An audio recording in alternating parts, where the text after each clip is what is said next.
जय हिंद। आज है 17 मार्च 2026 और आज के प्रमुख सैनिक, पूर्व सैनिक, पैरामिलिट्री फोर्स और केंद्रीय कर्मचारियों से संबंधित महत्वपूर्ण खबरों को हम जानेंगे इस वीडियो के माध्यम से।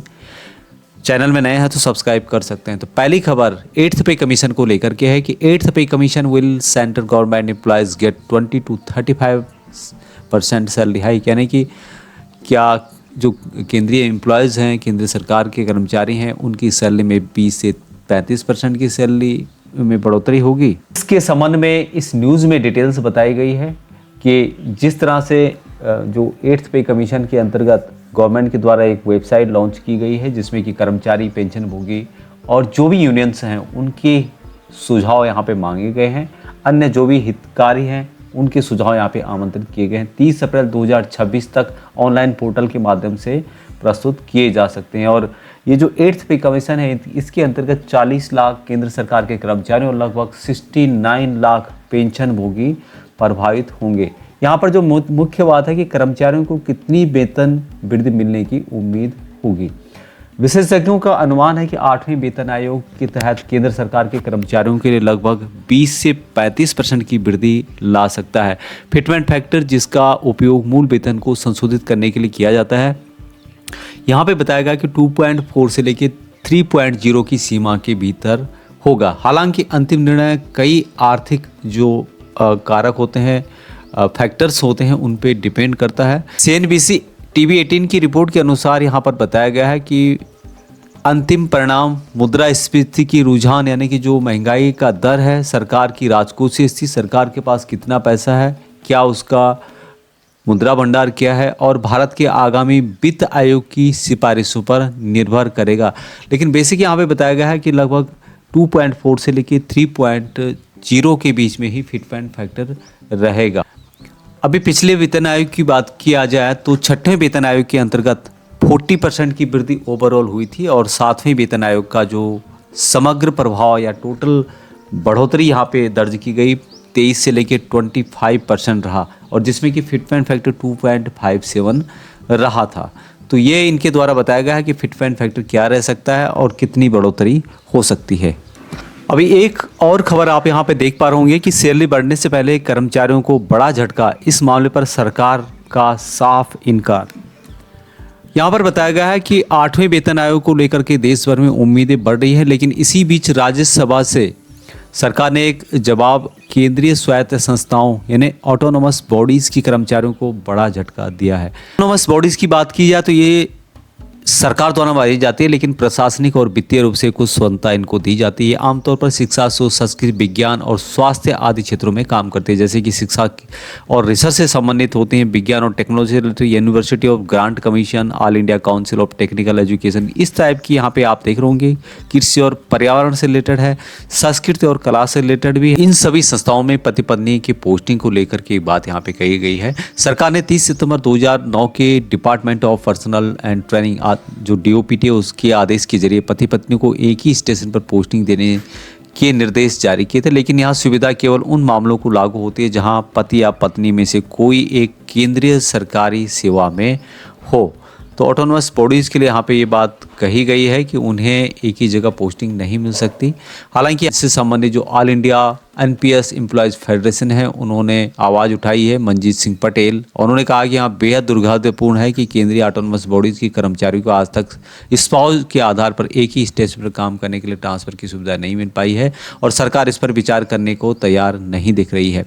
उन्होंने सवाल उठाया कि IAS, IPS, DA-NICS और DA-NIPS जैसे अलग अलग जो कैडर होते हैं उनमें काम करने वाले अधिकारियों को भी स्पाउस ग्राउंड पर ट्रांसफ़र मिल सकता है। तो एक ही मंत्रालय के अंतर्गत काम कर रही अलग अलग ऑटोनोमस संस्थाओं में कार्यरत दंपति को एक ही स्टेशन पर पोस्टिंग देने में आखिर क्या समस्या है, ये बात उनके द्वारा यहाँ पे उठाई गई। दूसरी खबर साइबर ठगी से रिलेटेड है कि साइबर धोखाधड़ों ने 2 पूर्व सैनिकों को 41 लाख रुपए से अधिक का चूना लगा लिया है। अलग अलग घटनाओं में 2 पूर्व सैनिकों को ऑनलाइन धोखाधड़ी का यहाँ पर सामना करना पड़ा है और 41 लाख रुपए यहाँ पे गंवाए हैं। सैनिकों के साथ ही धोखाधड़ी हुई है और अक्सर इस टाइप की धोखाधड़ी हालांकि अन्य लोगों के साथ भी होता है, लेकिन जो सैनिक होते हैं, पूर्व सैनिक हैं, वहाँ जल्दी इस चक्कर में आ जाते हैं। ये घटना बताई जा रही है पंजाब की है। पहली जो घटना है गुरविंदर सिंह जो कि पंजाब के हैं। पुलिस को इन्होंने बताया है कि 3 महीने पहले फेसबुक के माध्यम से कोई लेडीज बनीता नाम की महिला से उनका संपर्क हुआ था और कथित तौर पर उन्हें ट्रेडिंग और अन्य निवेशों के माध्यम से अच्छा रिटर्न देने की बात उनके द्वारा कही गई थी। अब ये क्या लालच में आ गए, इन्होंने 37 लाख रुपए निवेश के लिए लगा दिए और इनको बताया गया है कि इनका मुनाफा अच्छा खासा हो गया है। अब इन्होंने मुनाफे की रकम वापस लेने का प्रयास किया तो जो लेडीज़ थी या जो आरोपी था उन्होंने उनको बताया कि आपको जो मुनाफा का पैसा लेना है उसके लिए अपग्रेड शुल्क के रूप में 18 लाख रुपए देने होंगे, अन्य 37 लाख के अलावा। उन्होंने अपना जवाब देना बंद कर दिया। यह महसूस करते हुए कि उनके साथ धोखा हुआ है, उन्होंने काफ़ी देर बाद इस बात को महसूस किया और पुलिस से संपर्क किया और शिकायत की। दूसरी जो घटना है यहाँ भी पूर्व सैनिक झिलमिल सिंह नाम के हैं, उनके साथ हुआ है और 4.5 लाख की धोखाधड़ी उनके साथ हुई है। शिकायतकर्ता ने बताया है कि 2 मार्च को उन्हें फ़ोन आया और बताया गया कि उनके बेटे को गुप्त दस्तावेज लीक करने के आरोप में गिरफ्तार किया गया है। फ़ोन करने वाले ने बाद में बताया कि जांच के दौरान बेटे को निर्दोष पाया गया, लेकिन उन पर 7.5 लाख रुपए का जुर्माना लगाया गया है। धोखेबाज ने उन्हें यह राशि पश्चिम बंगाल के सिलीगुड़ी स्थित इंडियन ओवरसीज बैंक में जमा करने को कहा। दावे में यह भी कहा गया कि उनके खाते में इतने रुपए जमा करने होंगे, नहीं तो इसका परिणाम बुरा होगा, और उन्होंने यहाँ पर पैसे जमा कर दिए। बाद में उन्हें एहसास हुआ कि यहाँ ऑनलाइन धोखाधड़ी का शिकार हो गया और उन्होंने पुलिस में संपर्क किया, लेकिन तब तक यहाँ पर दोनों के पैसे उड़ चुके थे। तो इससे हमें सावधान रहना होगा। अगली खबर है कि अग्निवीरों के लिए गुड न्यूज, 9 रेलवे मंडलों में सेना से आए जवानों को नौकरी में मिलेगी प्राथमिकता। किस लेवल पर क्या आरक्षण दिया गया है, इसमें इसके डिटेल्स में बताया गया है कि अग्निवीरों के लिए बड़ी राहत की खबर है और भारतीय रेलवे ने अग्निवीर सैनिकों को नौकरी में प्राथमिकता देने का फैसला किया है। इसके लिए रेलवे और भारतीय सेना के बीच सहयोग का एक विशेष ढांचा तैयार किया गया है, जिससे सेना से सेवानिवृत्त होने वाले जवानों को रोजगार के बेहतर अवसर मिल सके। यहाँ पर बताया गया है कि इसके तहत लेवल 2 और उससे ऊपर के पदों में पूर्व सैनिकों के लिए 10% आरक्षण रखा गया है, जबकि लेवल 1 के पदों में यहाँ आरक्षण 20% है। वहीं पूर्व अग्निवीरों के लिए भी विशेष प्रावधान किया गया है और लेवल 2 और उससे ऊपर के पदों में 5% और लेवल 1 के पदों में 10% आरक्षण का उन्हें लाभ मिलेगा। अगला अपडेट पूर्व सैनिकों के जॉब से रिलेटेड है। दिल्ली में पूर्व सैनिकों के लिए रोजगार मेला डीजीआर की पहल पर आयोजित किया जा रहा है। 20 मार्च 2026 को 7 बजे से यहाँ पे कार्रवाई शुरू हो जाएगी और ये जो लोकेशन बताया गया है 20 मार्च को दिल्ली कैंट स्थित अरावली ऑडिटोरियम शंकर विहार मेट्रो स्टेशन के पास में आयोजित किया जा रहा है। यहाँ पर पूर्व सैनिक जा सकते हैं और इसके लिए www.esmhire.com पर आपको रजिस्ट्रेशन करना होगा। हालांकि रोजगार मेले पूर्व सैनिकों के लिए बहुत सारे देश भर में आयोजित किए जाते हैं डीजीआर के द्वारा, लेकिन उसमें क्वालिटी भी होनी चाहिए। यहाँ पर आरोप लगाते हैं पूर्व सैनिक जो यहाँ पर गए हैं कि सैलरी यहाँ पर बहुत कम ऑफर की जाती है, तो उस बात को भी गवर्नमेंट को ध्यान देना होगा कि जो डेडिकेशन है जिन कंपनी का वो ही जाए यहाँ पर, जो अच्छी सैलरी दे सकते हैं। हम नहीं बोलते कि बहुत बढ़िया दी जाए, लेकिन जो एक लेवल की सम्मानजनक सैलरी है वो दी जानी चाहिए, तभी यहाँ पर पूर्व सैनिकों का फ़ायदा होगा। नहीं तो इस तरह के मेले होते रहेंगे और सिर्फ सरकार के नंबर गिनाने के लिए।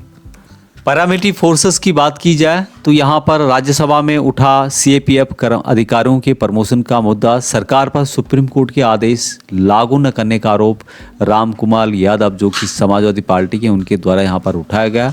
तो उनके द्वारा जो सीएपीएफ की आवाज़ है संसद में उठाई गई है।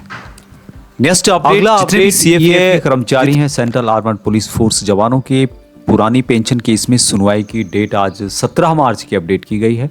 सुप्रीम कोर्ट की वेबसाइट पर देखना होगा कि इसमें कि कुछ प्रोसेस होगी या फिर अगली डेट मिलेगी। यहाँ पर इससे संबंधित डिटेल दी गई है, तो आप इससे संबंधित जो जानकारी इसकी वेबसाइट पर चेक कर सकते हैं।